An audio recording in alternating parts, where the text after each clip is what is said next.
Oh my god, hey! Welcome back to my Stagey YouTube channel. If you are meeting me for the first time, hello! My name is Mickey Jo and I am obsessed with all things theatre. So last week was a very significant event in the international theatrical calendar because the Tony Award nominations for 2023 were announced. The Tony Awards celebrate the best of Broadway theatre every year, both musicals and plays, the shows, the creatives, the performers. And even though I know that really the theatre industry is so much bigger than Broadway and so much bigger than awards, I do think they are a great opportunity to uplift and honour and celebrate some of the amazing work that is done on this immense stage. However, for people to be shortlisted and celebrated and singled out, it also means that we are going to have some people excluded from that.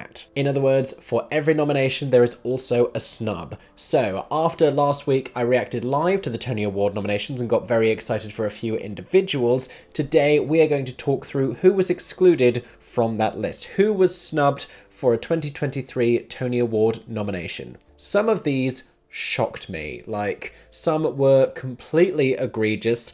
I was so surprised and could not believe their names were not mentioned that I instantly noticed. Others I didn't even think about until later and then realized they hadn't been included and was shocked all over again. And I think when we talk about snubs, people think predominantly about performers, which is valid, but also I want to talk today about shows that were completely shut out of the nominations. I want to talk about creatives that were surprisingly excluded. And because the Tony Awards are so significant to the lifespan and longevity of a Broadway show, we're going to talk about what this might mean and already has meant for certain productions currently running on Broadway. Now, before we get started on today's video, who were you most surprised not to see getting a Tony Award nomination last week? Let us know in the comment section down below. Now, if you were at all as excited about the Tony Awards as I am, then chances are you may have already started predicting who might win. But what if I told you your Tony Awards predictions could win you free theatre tickets? You're about to find out how. So the good people at TodayTix and ShowScore have teamed up to bring you an amazing Tony Awards based competition. Between now and the 9th of June, if you click on the link in the description of this video, you can pick who you think is going to win in every category of the Tony Awards. And after the awards have taken place, whoever gets the most correct answers will be eligible to win a $1,000 TodayTix gift card. That's $1,000 that you can spend on theatre. That would get you tickets to like 10 of your favourite shows, or a pair of tickets to one of the really popular ones. In the event of a tie, a winner will be drawn at random, and entrants must be over the age of 18 and must live within the United States or its territories. But I think this is a fantastic idea. It's been really well designed and put together, and you get to see who everyone else has voted for as you go through, which I think is really interesting. After you've picked who you think is going to win, you get to see the breakdown of votes so far. It'll take you a few moments to click through and pick all of your winners, and then all you have to do at the end is sign up for an account with ShowScore or log into one if you have one already. ShowScore is a free website that lets you review all the shows that you have seen on Broadway. This was not a sponsored segment, but it is an affiliate link, so make sure you enter the competition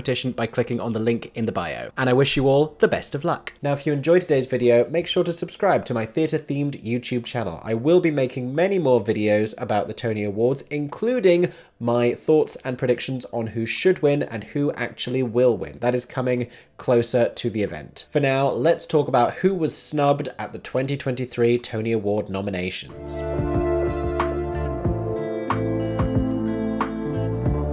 So I want to start just by talking big picture wise about the shows that had a good day and the shows that did not have a good day when the Tony Award nominations were announced.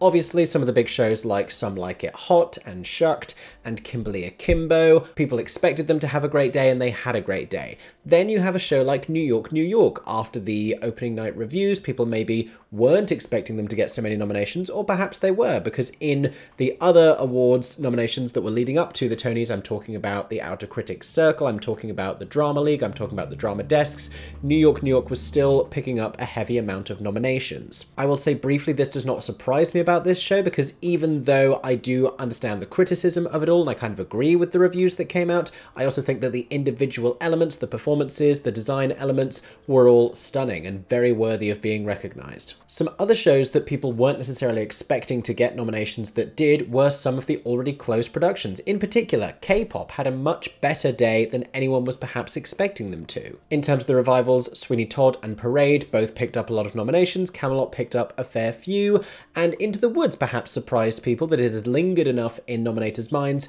to pick up a few nominations as well. But not every revival, or indeed every new musical, was so lucky. So the majorly excluded shows, obviously Bad Cinderella not getting a single nomination. Do I think this was fair or a little bit of a political sideswipe? I think probably the latter, because there are elements of this show. Think the costume design, think the orchestrations, think maybe even Carolee Carmello for Best Supporting Actress in a Musical, and we will get to her later. But those things definitely worthy of recognition, and some of the shows that got nominated over them maybe made me raise my eyebrow just a little bit. A Beautiful Noise, the Neil Diamond musical, also received no nominations whatsoever. I will talk later in this video about the ones I was expecting it to get. The revival of 1776, no nominations whatsoever. The new but already closed musical Almost Famous did get one Tony Award nomination for Best Original Score, but none in any of the other categories, which I don't think surprised people. If anything, the surprise was seeing one nomination for it at all. And another revival, Bob Fosse's Dancin', also receiving no nominations whatsoever. And I think this was the biggest disappointment in terms of shows that were still running. Bad Cinderella at this point has this notorious reputation. We've all read some of the reviews. We all know that it was not critically acclaimed. No one was really expecting it to get Tony Award nominations. The show only got one Olivier Award nomination in London. Even in the UK, Andrew Lloyd Webber himself was not recognised for his contribution to the show. The only Olivier nom that they received was for Victoria Hamilton Barrett as the stepmother for Supporting Actress in a Musical. So I wasn't expecting this for Bad Cinderella, and they have done the smart thing of pivoting with their marketing and making a joke about it at their own expense and trying to capitalise on the drama of that moment. But for Dancin', this was really an issue, and that is why the production has already announced closing. Because this show does not have the notoriety that Bad Cinderella does, and notoriety at least will sell tickets. Bad Cinderella is getting an awful lot of publicity, and it is being very talked about, and one way or another that will translate to a certain amount of awareness. But if no one is talking about Dancin', then audiences just don't know about it. What they do know about is the more famous Fosse musical a few blocks up, Chicago. I say Fosse musical, he obviously did not write Chicago, but if you're going for the dance, then that is where you end up. For Dancin', this was a revival of an artsy piece. It's a dance show, and it needed that level of critical acclaim as sort of a justification. It needed the accolade of awards nominations as this badge of honor for this show that was delivering art. If it's not going to be this huge commercial draw, it needs to be critically and artistically successful. And 0 Tony Award nominations unfortunately does not contribute to that narrative. Hence, the show has already announced it's going to close. And the timing of that closing notice coming out on the day of the Tony Awards nominations means presumably they were waiting for the Tony noms to come out to see if it would inject some much needed life, read money into the show.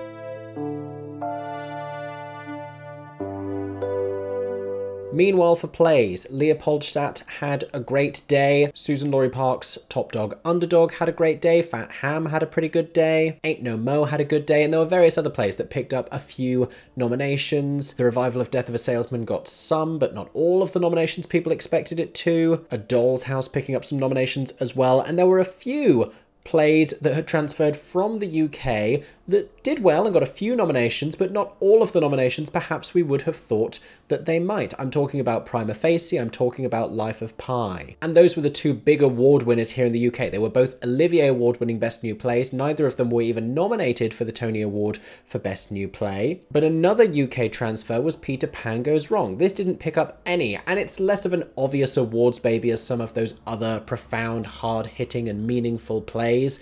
Like, this is a farcical comedy, it's slapstick, but that doesn't mean there aren't categories where it was definitely deserving of a nomination. To be a director of something like A Peter Pan Goes Wrong with all of the elements at play here is actually an enormous undertaking, as is the set design. There are few plays on Broadway that have such a complicated or effective or engaging and clever set design as Peter Pan Goes Wrong. In a very busy year for plays on Broadway, the following productions were also completely excluded from the Tony Award nominations, getting none whatsoever. These were Pictures from Home, The Kite Runner, The Thanksgiving Play, Mike Birbiglia, The Old Man and the Pool, Walking with Ghosts, and The Collaboration.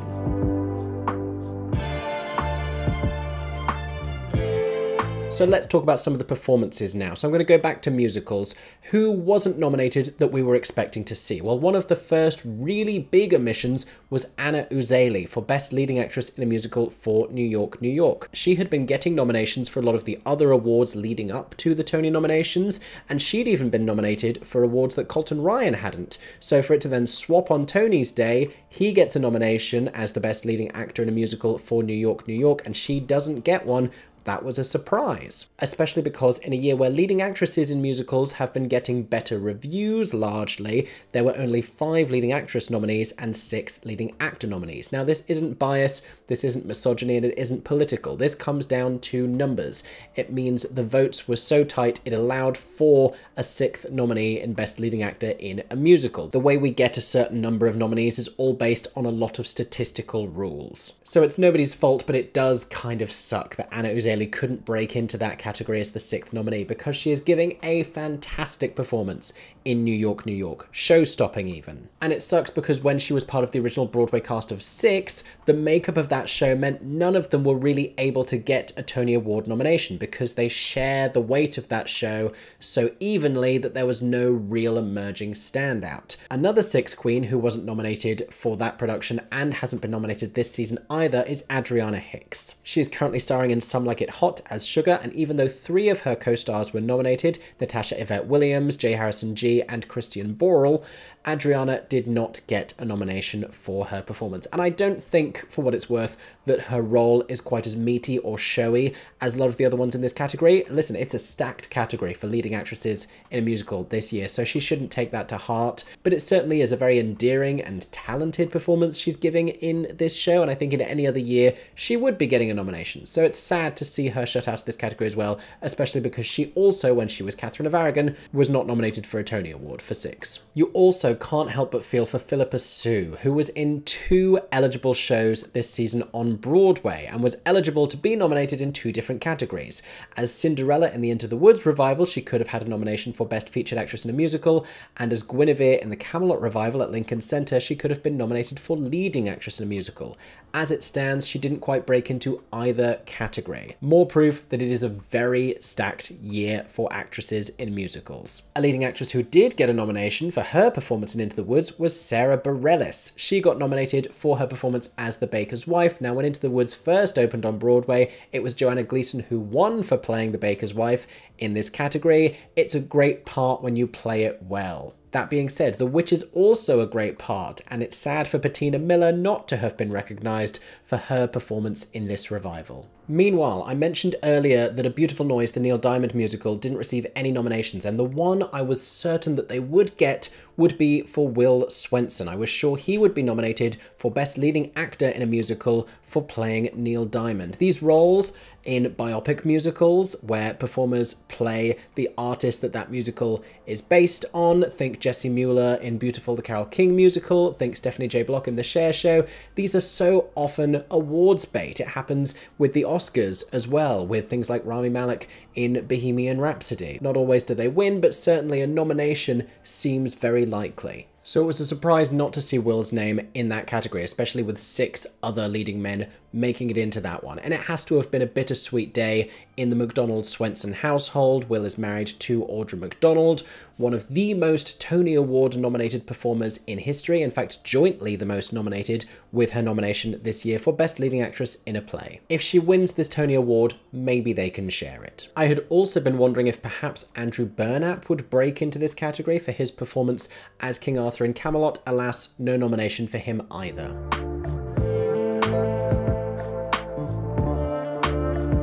So it was great to see Julia Lester getting a nomination for playing Little Red Riding Hood in Into the Woods. I heard great things about her performance. There was a tremendous amount of buzz. She seems to have been received very fondly, and this is not usually like the awards-winning role, so good for her for getting a nomination for this one. A lot of people had been expecting Gavin Creel to get a nomination for playing Cinderella's prince. As it happened on the day, he did not. Circling back to A Beautiful Noise, I did think that perhaps Robin Herder might get a nomination for Best Featured Actress in a Musical, musical. In fact, she did not. And while Kimberly Akimbo had a great day and many of their performers were recognised in 3 out of 4 of the acting categories, I do feel for Ali Morsey and Stephen Boyer, both of whom are giving beautiful and flawed and vulnerable and deeply human performances as Kimberly's parents, but are not perhaps the flashiest roles in the show, in a show that features a great many fantastic supporting performances, like Justin Cooley's and Bonnie Milligan's. Another one I was really sad for is Gaten Matarazzo. Now, I was thrilled that Ruthie Ann Miles was noticed for Sweeney Todd, because the beggar woman is not traditionally a role that is recognised. So for her to get this nomination speaks to the nuance and the depth of her characterisation. It's an incredibly well-crafted performance she is giving on the stage of the Lunt-Fontanne Theatre. However, I think one of the strongest performers in that show alongside her is Gaten Matarazzo. He is fantastic as Tobias, and it was really sad not to see him getting a nomination for that show. Yay for Josh, yay for Annalie, yay for Ruthie. Justice for Gaten. I was also expecting to see some supporting nominations for the cast of Parade. I think Alex Joseph Grayson was perhaps the most obvious frontrunner from the featured cast of Parade, but there were many of them, like J. Armstrong Johnson, who could have got a supporting nomination, I felt. Someone had said to me that if Gaten, who had been in Parade when it was at City Centre, had stayed with that show, they thought he would have been more likely to get a nomination. I didn't see him in Parade, so I can't speak to that, but I thought he was fantastic in Sweeney. I don't know what else he could have done, honestly. I've been looking through some of the lists that other people put together of snubs that they were surprised about, and it hadn't occurred to me Paolo Schott not being recognised for & Juliet, because this was actually an Olivier Award winning role over here in the UK. David Badella won the Olivier Award for Best Supporting Actor in a Musical for playing Lance in & Juliet, and Paolo, esteemed Broadway performer at this point in his career, not getting a nomination. That is surprising. 2 of the performers from & Juliet did get nominated for what were also award-winning roles here in the UK as Juliet and as Anne Hathaway, but there are others in the supporting cast like Melanie LeBarry, sadly, who did not. And I think Melanie LeBarry unfortunately has a slightly smaller role as the nurse than Betsy Wolfe currently does or Cassidy Jansen did in the UK as Anne Hathaway. Anne is such a great role that the nurse, who has this little bit of a smaller part, can often be overshadowed by that when it comes to awards season. Now, I think we have to talk about Carolee Carmello. Carolee, who has paid her dues when it comes to appearing in unsuccessful Broadway musicals. And this year she had 2 chances. She was in 2 different shows and unfortunately did not receive a nomination for either of them. And it would have been nice to see her getting a nomination for Bad Cinderella, if only as a way of acknowledging how hard that entire cast is working. And I think that she actually might have done if it weren't for how good Grace McLean is, because in London, Victoria Hamilton Barrett was really the standout in how that role was presented, and the Queen in London, played wonderfully by Rebecca Traherne, was a little bit more of a muted, demure character. She wasn't as off the wall as Grace is on Broadway. So at the Imperial Theatre in Bad Cinderella, you have these 2 big supporting characters, and I don't think there's really one of them that emerged more so than the other. I think Grace and Carolee could both have been in contention for that nomination, and perhaps that's why neither of them ended up getting it. That's my theory, at least.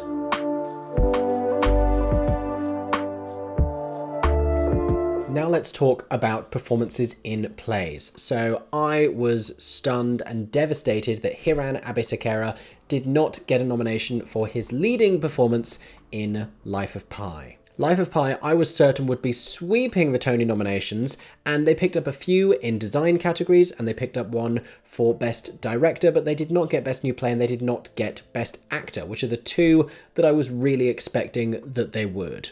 Great for them to be getting acknowledgement for the design work in the show. I hope they might even win one of those categories because it is incredibly impressive. But for Hiran, who won the Olivier Award, I don't know how you go from winning the Olivier to not even getting nominated for the Tony. That is brutal. And yet he is not the only British performer who was not nominated for their Olivier Award winning performance, because Sharon D. Clarke also did not receive a nomination. Now this was set to be a little bit strange, because at the Oliviers, and I disputed this at the time, she was nominated for and won in the category of Best Leading Actress in a Play for playing Willy Loman's wife in Death of a Salesman. Now that, to me, has never been a leading role. The politics of how these things work is always a little bit odd and based on a lot of technicalities, but I consistently thought that that was strange. And yet she won, so great for her. And she was a force in that production. I saw it at the Piccadilly Theatre, I can tell you that. But at the Tony Awards, it had been ruled that she would be eligible for Best Supporting or Featured Actress in a Play rather than leading. And yet, when the day rolled around, she did not get a nomination. She'd been getting lots elsewhere. Everyone was predicting that she'd get a nomination, but she didn't. This was one of the more shocking omissions of the day. And a couple of years ago, when we'd found out that Sharon would be going over to Broadway with back-to-back shows with Caroline or Change and Death of a Salesman, we thought she could be coming home with 2 Tony Awards. As it happens, she did not win for Caroline or Change and has not been nominated for Death of a Salesman. And listen, awards aren't everything, but it is kind of devastating. Alongside her in Death of a Salesman, Andre de Shields, who was recently a Tony Awards winner for Hadestown, was also not nominated for his supporting performance in that play. And in fact, Sharon's category, Best Featured Actress in a Play, was just a huge surprise because there were a lot of other nomination snubs. Danielle Brooks, who a lot of people thought would not only be nominated, but might even win this category for her performance in The Piano Lesson, was not nominated. This shocked a lot of people. Similarly, Emily Bergel, who was recently nominated for a Drama Desk Award for her supporting performance in the play Goodnight Oscar, was not nominated for a Tony. While I was on Broadway recently, I did not get a chance to see many of these plays, so I don't have as many insights. I am going to tell you some of the other performers that other people were surprised not to see nominated. We have Faye Costello for Leopoldstadt, we have Darcy Carden and Katie Finneran, both for the Thanksgiving play. None of the performers from the Thanksgiving play received any nominations. We also have Liza Kurlan-Zayas for Between Riverside and Crazy and Casey Levy for Leopoldstadt. Also David Krumholtz for Leopoldstadt. Brandon Uranowitz is flying the flag for that cast, but he might go on to win it. Let's see what happens. And while Samuel L. Jackson got a nomination for The Piano Lesson, even though he hadn't been nominated in the awards leading up to the Tonys, Ray Fisher and Michael Potts, who had been, didn't get Tony nominations. That was a very strange way around. And it does go to show that different awarding bodies and different panels and different groups of people can take very different things away from a production. Theatre is very subjective, we know this. This particular article here has also cited Chris Herbie Holland from Fat Ham being a snub from Best Featured Actor in a Play, and honestly, there are various featured actors from Fat Ham I thought could have gotten a nomination because they're all doing fantastic, hilarious work. I will also say it was a shame not to see any of the cast of Peter Pan Goes Wrong nominated in this category. Again, they're not doing Stoppard, they're not doing Chekhov, they're doing slapstick British comedy, but it doesn't mean that it isn't without its challenges. And I think it is potentially a little bit harder to break into some of these categories doing that kind of a show. But in particular, Henry Lewis, in particular Nancy Zammit, it would have been great to see some nominations for them. Circling back to our leading performers in a play, Hiran Abisakera was not the only one to be excluded from Best Leading Actor in a Play. We also have Jefferson Mays, who was not nominated for A Christmas Carol. We also have Oscar Isaac. It's always surprising when you see a big Hollywood name doing Broadway and not getting that nomination. Similarly, Rachel Brosnahan, who is playing opposite him in The Sign at Sidney Brustein's Window, also not nominated. And while Fat Ham and The Piano Lesson were given a lot of nominations, their leading actors, Marcel Spears and John David Washington, were not. Finally, Summer 1976 is a play that recently opened on Broadway, starring 2 actresses, Jessica Hecht, who received a Tony Award nomination, and Laura Linney, who did not.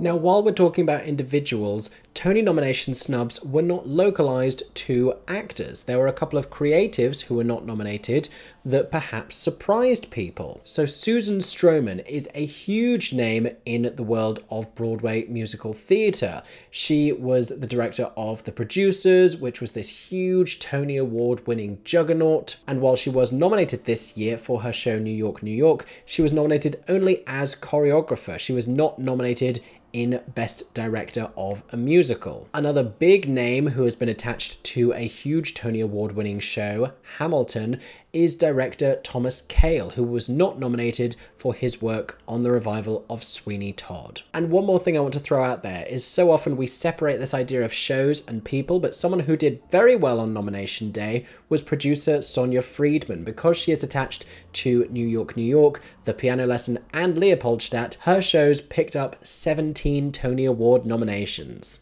So back in 2001, when Leo Bloom sang "I Wanna Be a Producer," maybe he was onto something. Thank you so much for watching today's video. Those have been my thoughts on who was snubbed for the 2023 Tony Award nominations. If I have missed anyone off of this list that you were surprised or saddened not to see getting a nomination, let us know in the comments section down below. Hype up your faves. I hope that you've enjoyed today's video. If you did, make sure to subscribe to my Stagey YouTube channel. Click on the link in the description if you want to see my videos as soon as they are released. I hope that everyone is staying safe and that you have a stagey day.